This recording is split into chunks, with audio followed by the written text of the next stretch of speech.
one of the key components must be accessibility.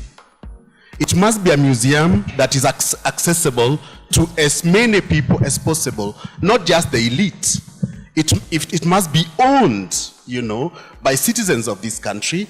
It must be accessible to Tanzanians and Ugandans. It must be accessible minimally, in terms of costs and so on.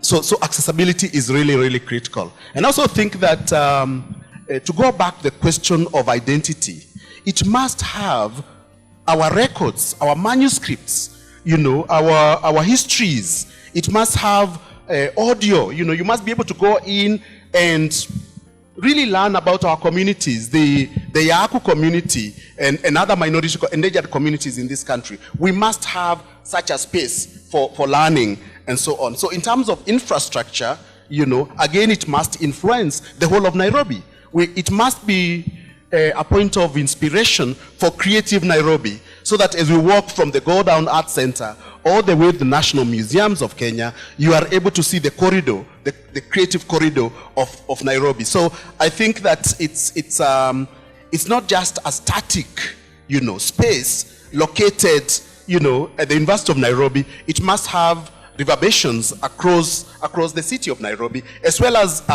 it must be also on the highways of Kenya.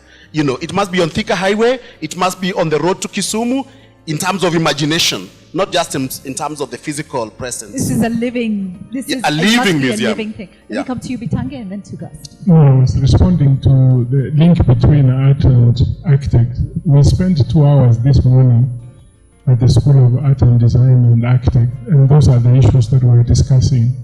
And as I said, this has marked the beginning of discussions that we cannot ignore such departments which would help us to improve the expression of our art. Number two, the Museum of the Future. I think I would ask Chris to talk about it. A lot is happening, especially around digitization. What Professor has said, that it must be shared across the world, and we must be a little savvy, because if you search the cradle of mankind on Google, the first 100 spots, it would say it's in South Africa. Because South Africa paid Google and said, put first South Africa. And when I inquired, it cost like $1 million to flip the other side. There is no need of $1 million to flip the other side. So these are things we must be savvy about and do it ahead of time, or begin to look at other ways of marketing art. I was just going to have a go at talking a little bit about what I hope for the museums of the future. And in a way, I think the clues to that are in the museums of the past.